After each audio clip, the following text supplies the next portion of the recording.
Hey guys, and welcome to I Want My Angst TV Reviews. I'm Sarah, and today we are going to be talking about the Disney Plus original series, The Mighty Ducks Game Changers. And spoiler alert, here are 4 movies matching the Mighty Ducks. It's really good.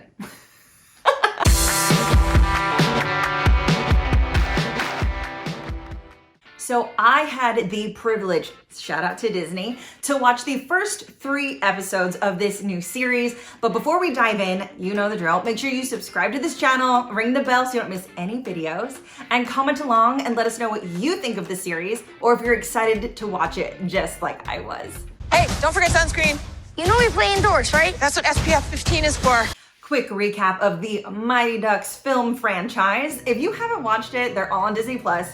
Jump in and enjoy the ride. So in the first Mighty Ducks film, we meet Gordon Bombay, who is played by Emilio Estevez. You think losing is funny? Well, not at first. Gordon was a young Pee Wee hockey player who was on the winning team, had star potential to head straight to the NHL, but during a championship game, missed the winning goal.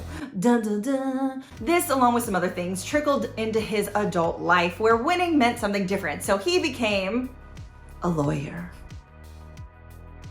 He was also an alcoholic. So one day he's driving under the influence, gets pulled over, gets a DUI, and the judge is pretty lenient on him, giving him 500 hours of community service, where he now has to be a coach of a new Pee Wee hockey team, and the Ducks are born. District 5 Pee Wee hockey team.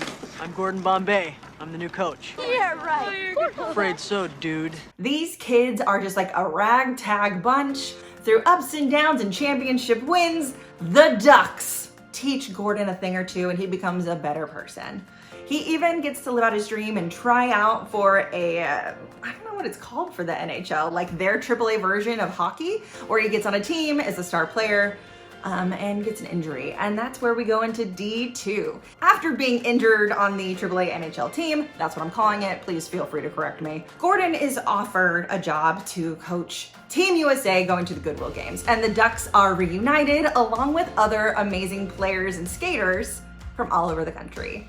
Quack Attack is back, Jack! And this movie is where the Bash Brothers are born. This movie also goes against the rule that the sequel is never as good. No, D2 is better than the original. This film gives us Aaron Moore.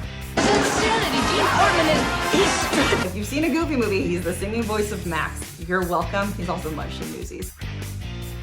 We get Kenan Thompson along with a handful of other well-known actors of the time and even now. I mean, really, this movie series made Joshua Jackson's career. I digress. Back to the films. D3, after they win the Goodwill Games against Iceland,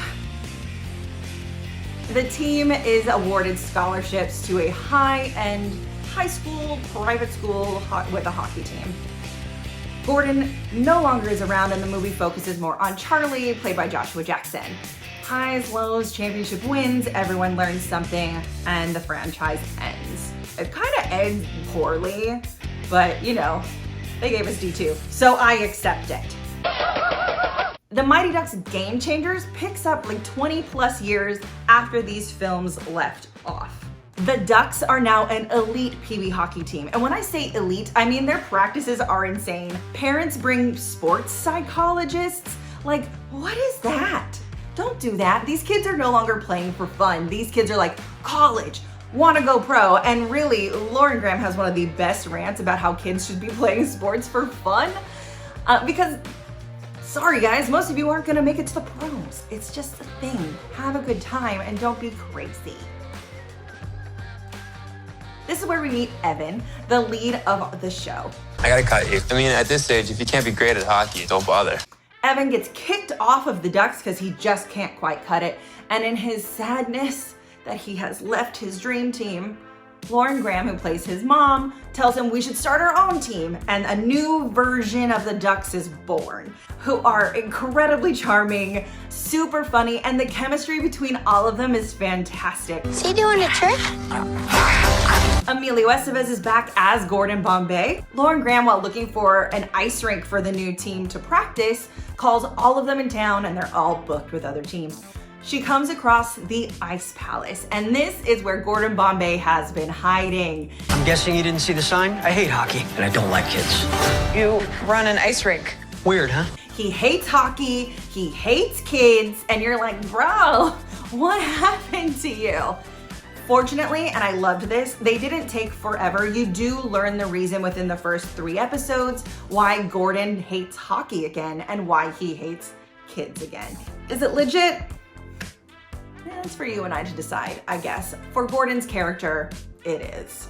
I've spent my entire life chasing hockey, and I have absolutely nothing to show for it. Lauren Graham is everyone's new television mom. Watching her character, I felt that she was incredibly relatable.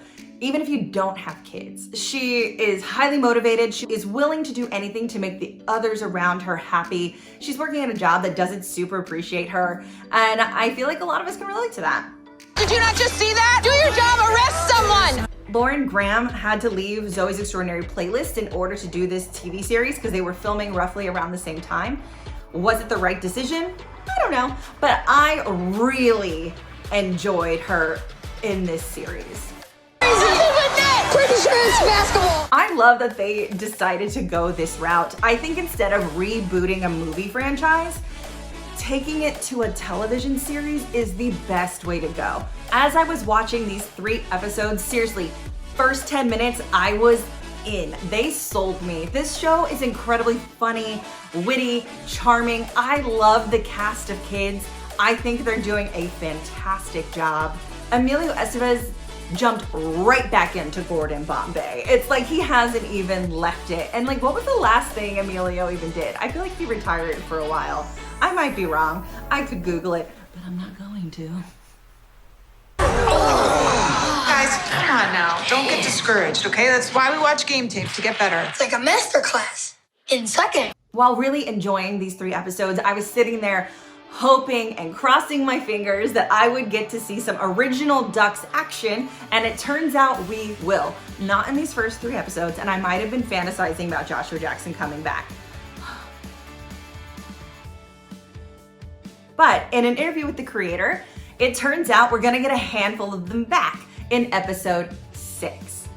The Ducks' new coach, as well as the history of the team, is going to be honored at a giant banquet, and we will be getting some of my favorite players back.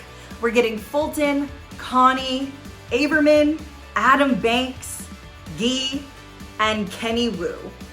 At this point, there's no word if we're gonna get Charlie back, but really, this is the first season. I can't imagine this show would not get a second or even a third, and we can't just get everyone back at once, even though I would absolutely love a Bash Brothers reunion.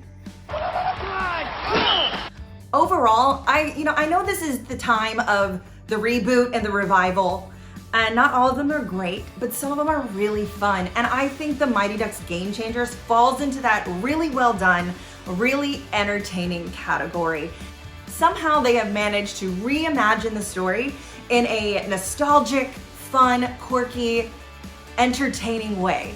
And I cannot wait until I get to watch the rest of the season. Really, 3 episodes was not enough. Your first teammate. I would not be an acid physically. I have more of a podcast body. Thank you guys so much for watching. Again, I'm Sarah. Make sure you're subscribed to this channel, thumbs up this video, and comment and let us know what you think of the Mighty Ducks Game Changers. And make sure you ring that bell so you don't miss out on any more angsty videos. Until next time.